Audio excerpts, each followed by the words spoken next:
उद्धव गटाची दुटप्पी भूमिका. उद्धव विचारतात अतिरेकी कधी पकडणार. विचारे म्हणतात अतिरेकी मारून उपकार केले का. राजन विचारेंच्या वक्तव्याकडून सर्वत्र रोष. ऑपरेशन सिंदूरबाबत सरकारची भूमिका मांडणार अमित शहा. राज्यसभेमध्ये आज भारतीय सैन्याच्या शौर्यगाथा सुद्धा मांडणार. भारताचा बदला सुरू. पहलगाम हल्ल्याचा सूत्रधार हाशिम मुसाला मारलं. हाशिम सोबत आणखी 2 अतिरेकी मारले गेल्याची माहिती. राष्ट्रवादी काँग्रेसच्या आमदारांसाठी खास जेवणाचा बेत. कृषी मंत्री माणिकराव कोकाटे उपस्थित राहणार का, याकडे सध्या सर्वांचंच लक्ष. धारावीकरांना तिथेच घरं द्या, अन्यत्र जाऊ देणार नाही. आदित्य ठाकरेंचा सरकारला इशारा. खासगी कंपन्यांच्या मक्तेदारीला बसणार चाप. ऑनलाईन रिक्षा टॅक्सीसह ई बाईक सेवा सुद्धा सरकार चालवणार.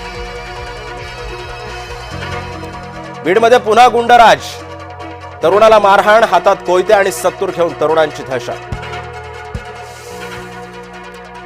कल्याणमध्ये कोचिंग क्लासेसच्या नावाखाली विद्यार्थ्यांची लूट. मनसेचा कोचिंग क्लासच्या संस्थापकाला चोप. आईकडून पोटच्या 3 अल्पवयीन मुलींची हत्या. मुलींच्या पालनपोषणाचा खर्च न परवडल्यानं पोटच्या मुलींना संपवलं. अमरावती जिल्हा रुग्णालयामध्ये किडनी रॅकेट सुरू असल्याचा संशय. मृत रुग्णाची किडनी काढल्याचा नातेवाईकांचा आरोप.